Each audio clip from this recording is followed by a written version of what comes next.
Você ouvirá falar de guerras e boatos de guerras, mas veja para que não se alarme, tais coisas devem acontecer, mas o fim ainda está por vir, queridos amigos. Antes de começarmos, não se esqueçam de deixar o seu like, se inscrever e ativar o sininho para não perder nenhum conteúdo.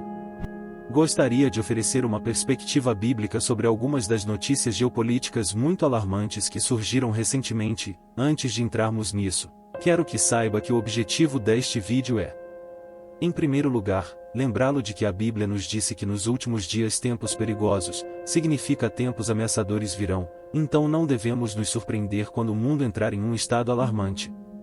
Em segundo lugar, quero apenas lembrá-lo de não viver com medo, apesar do caos que há neste mundo. Jesus Cristo disse: "Nunca te deixarei, nem te desampararei." Então, vamos começar. A Reuters publicou recentemente um artigo dizendo que Putin advertiu o Ocidente de que a Rússia está pronta para uma guerra nuclear. A linha de abertura do artigo diz: Vladimir Putin disse ao Ocidente na quarta-feira que a Rússia estava tecnicamente pronta para uma guerra nuclear e que se os Estados Unidos enviassem tropas para a Ucrânia, isso seria considerado uma escalada significativa do conflito.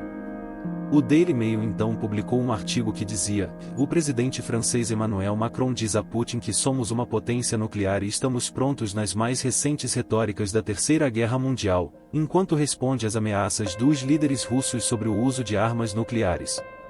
Uma linha deste artigo diz: Macron repreendeu Putin por ameaçar o uso de dispositivos nucleares e lembrou-lhe que a França também possui um programa de armas avançadas em entrevistas à mídia francesa.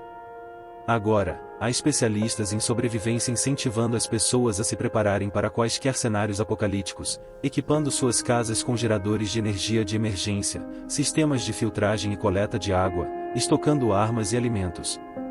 Em círculos mais ricos, bilionários estão relatadamente construindo enormes bunkers subterrâneos.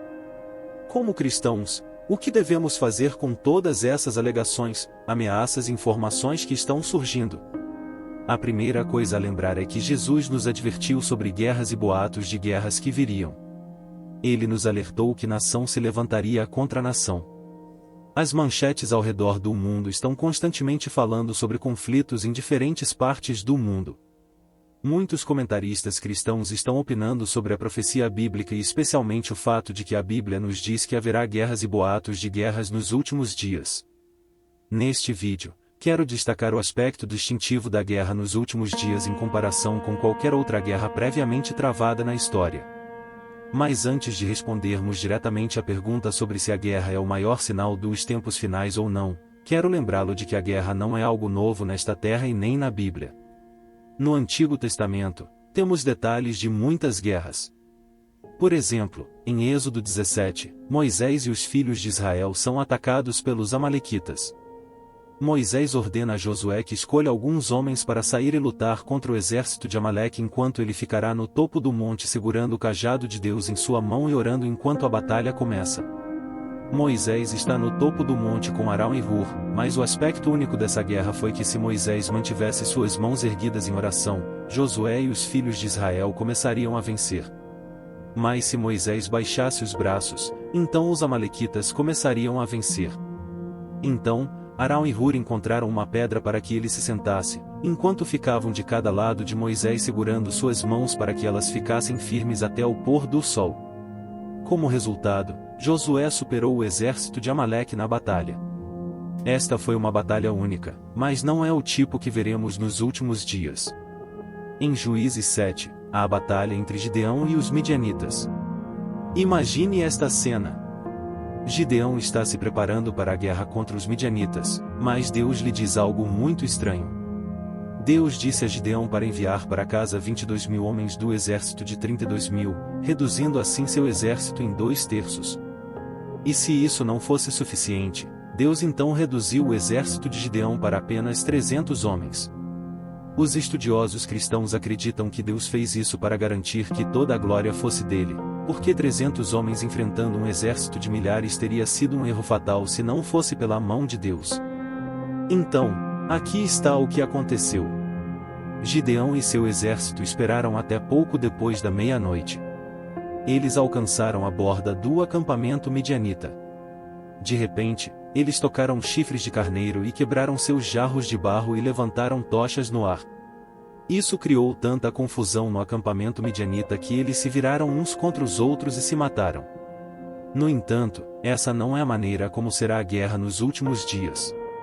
Então, voltando à nossa pergunta inicial, a guerra é o maior sinal dos tempos finais? Bem, quando Jesus Cristo andava na terra, houve um dia em que ele se sentou no Monte das Oliveiras e seus 12 discípulos vieram a ele em particular com uma pergunta que os estava incomodando. Eles perguntaram: "Diga-nos quando tudo isso acontecerá. Qual sinal indicará a sua volta e o fim do mundo?"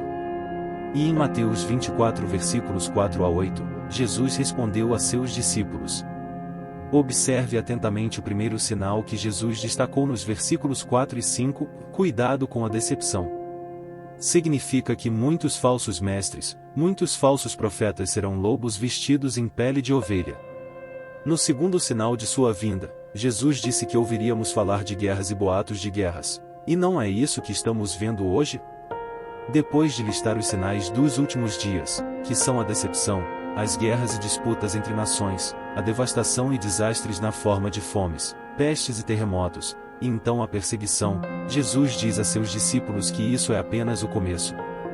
E se este é apenas o começo, o que pode ser o próximo? A Bíblia coloca mais ênfase no aumento da decepção quando se trata dos sinais dos últimos dias. Independentemente do que aconteça, Deus sempre protege seus filhos. Deus sempre defende aqueles que confiam nele. E, finalmente, os cristãos não devem prestar atenção a um sinal sobre os outros, mas ao grupo coletivo de sinais que marcam o início das dores do parto, como Jesus advertiu. Mas isso não é motivo para temer, porque sabemos o que está por vir. A sociedade muda sempre que há grandes eventos em um país ou região específica. Volte no tempo e você verá isso na história da igreja primitiva no Império Romano, especialmente sob Nero. Naquela época, havia uma aceitação na sociedade para que os cristãos fossem perseguidos e até martirizados. Na era vitoriana na Grã-Bretanha, um dos sinais de sucesso mais aceitos para os homens incluía ter uma esposa e uma família, ter uma boa casa e possuir uma carruagem para transporte. Quando aconteceu a Grande Depressão em 1929, a sociedade mudou e as pessoas estabeleceram novas normas para sobreviver, como hortas comunitárias. Após o crash financeiro de 2008, as pessoas começaram a diversificar seus investimentos, suas economias e onde ou como guardavam seu dinheiro. E veja quantas coisas são amplamente aceitas hoje, mas 50, 100 ou mesmo 200 anos atrás não eram a norma, e violência na TV, violência na música e em videogames. Tudo isso se tornou a norma na sociedade, quando muitos anos atrás não era tão prevalente quanto é hoje. Sexo pré-marital era uma vez tabu, mas nos dias de hoje as pessoas estão ganhando a vida tendo sexo pré-marital e vendendo online. Esses são apenas alguns exemplos de mudanças que aconteceram na sociedade ao longo dos anos.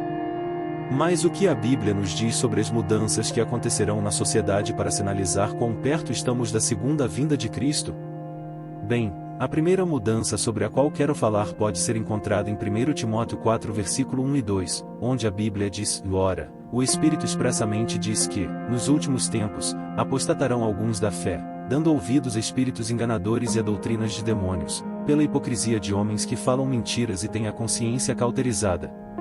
Então, para concluir este vídeo, quero encorajá-lo a permanecer firme na fé, estar vigilante e discernir o espírito por trás das doutrinas que encontramos, ser corajosos em nossa fé e estar dispostos a compartilhar a verdade do Evangelho com os outros, e orar para que Deus nos dê força e sabedoria para resistir às tentações e armadilhas do inimigo.